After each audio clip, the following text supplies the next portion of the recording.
Un plan national de redressement économique et social, pourquoi faire?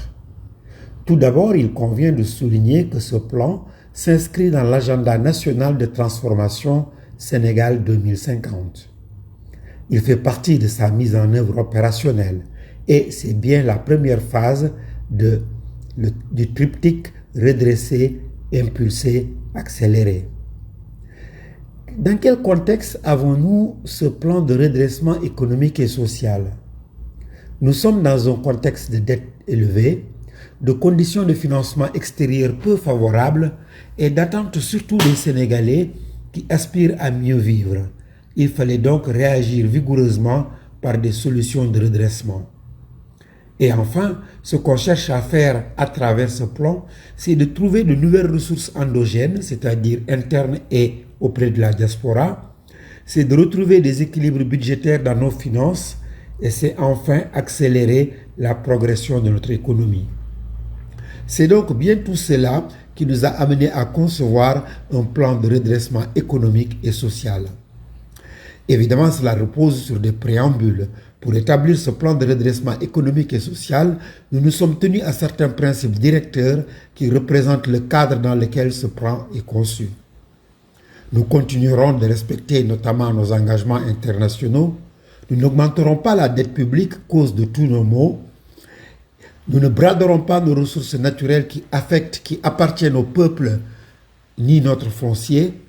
Nous rechercherons la souveraineté bancaire autant que faire se peut. Aucune taxe supplémentaire ne sera demandée aux investisseurs. Nous ne laisserons aucun répit aux fraudeurs. Nous les traquerons et ce jusqu'au dernier centime. Et enfin, nous veillerons au respect de l'équité dans la contribution financière des acteurs. Ce sont ces 7 principes qui gouverneront notre action. Alors, quels sont les moyens de financement de ce plan de redressement économique et social? Principalement, 4 sources de financement sont identifiées. La première, c'est la mobilisation des ressources domestiques pour un montant de l'ordre de 2100 milliards de francs. La deuxième, ce serait le financement endogène hors endettement qui permettrait d'engranger quelques 1400 milliards. La réduction de la taille de l'État et des dépenses publiques rapporterait 50 milliards de francs. Et enfin, le recyclage d'actifs pour un montant d'à peu près 1000 milliards de francs. Tout cela porterait la somme attendue de l'ordre de 4500 milliards. Ce montant qui, à son tour, générerait des recettes fiscales de l'ordre de 500 milliards de francs en 2026, 600 milliards de francs en 2027 et 345 milliards de francs en 2028. Il est ainsi attendu un montant de l'ordre de plus de 6 000 milliards sur les 3 ans, soit l'équivalent d'une année budgétaire. Ce plan de redressement économique et social repose sur des axes.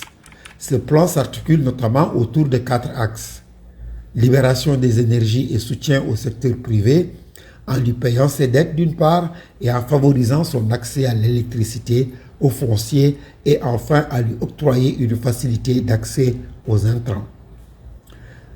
Le développement des secteurs prioritaires tels que l'agriculture, la pêche et l'élevage, l'industrie sous ses formes variées, les logements sociaux, le tourisme, le numérique et le BTP constituent ce qu'on appellerait le deuxième axe. Le soutien à la consommation en veillant à ce que les marchés soient suffisamment approvisionnés et que les prix des denrées soient maîtrisés est le troisième axe. Et enfin, le quatrième axe concerne les réformes de l'État qui assureront la transparence et la redevabilité en optimisant l'organisation de l'État, en opérant un recentrage territorial, en intensifiant le contrôle de l'action publique et en portant un appui aux réformes structurantes.